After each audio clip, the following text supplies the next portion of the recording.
আল্লাহ না করেন যদি কেউ সুদি লেনদেন অবস্থায় মারা যায়, নবী কয় আল্লাহর হক হলো তারে জান্নাত না দেওয়া।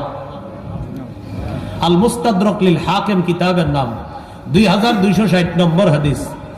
নবীজি সাল্লাল্লাহু আলাইহি সাল্লাম বলেন, আরবাউন হাক্কুন আলাল্লাহি আল্লা ইউদখিলাহুমুল জান্নাতা ওয়া লা ইউযীকুহুম নাঈমাহা, মুদমিনুল খামরি ওয়া আকিলুর রিবা ওয়া আকিলু মালিল ইয়াতীমি ওয়াল আক্কু লিওয়ালিদাইহি। নবী বলেন 4 শ্রেণীকে জান্নাত না দেওয়া আল্লাহর হক। কয় শ্রেণী? 1 নাম্বার মুদমিনুল খামরি, যে মদ পান করে, এই মদ পান করা অবস্থায় মারা যায়, মদ ছাড়ে নাই, তওবা করে নাই, মদ আজকে খায় কালকে খায়, এরকম মারা গেছে, তওবা করে নাই।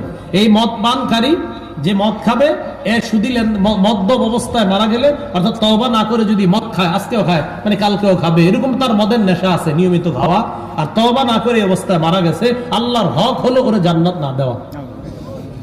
2 নাম্বার আকিলুর রিবা, সুদখোরকে আল্লাহর হক জান্নাত না দেওয়া। 3 নাম্বার আকিলু মালিল ইয়াতীম, এতিমের সম্পদ ভক্ষণকারীকে জান্নাত না দেওয়া আল্লাহর হক। 4 নাম্বার ওয়াল আক্কু লিওয়ালিদাইহি, পিতামাতার নাফরমান সন্তান, এরে জান্নাত না দেওয়া আল্লাহর হক। মা বাবার নাফরমানি করবেন না, মা বাবা ঘর থেকে বের করে দিল, মা বাবার সাথে বেয়াদবি করবেন না, নাফরমানি করবেন না, জোরে আওয়াজ দিয়ে কথা বলবেন না, কারণ তিনি আপনার বাপ, তিনি আপনার মা। আপনার মা আপনারে 100টা বকাও যদি দেয়, আপনি এই পেট থেকে আসছেন দুনিয়াতে, মাথায় রেখেন, বুঝলেন নাই?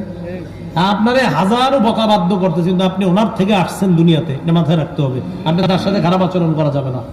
মা বাবার সাথে কোনো অবস্থাতেই খারাপ আচরণ, মা বাবা যদি শিরিক করতে বাধ্য করে, শিরিক করবেন না। হ্যাঁ, শিরিক না করতে গিয়ে আবার মা বাবার সাথে ধমক দেওয়া যাবে না। আল্লাহ বলে দিয়েছেন শিরিক তো করবা না, ওয়াসাহিবহুমা ফিদ দুনিয়া মারুফা, যতদিন দুনিয়াতে আছো ভালো আচরণ করতে হবে।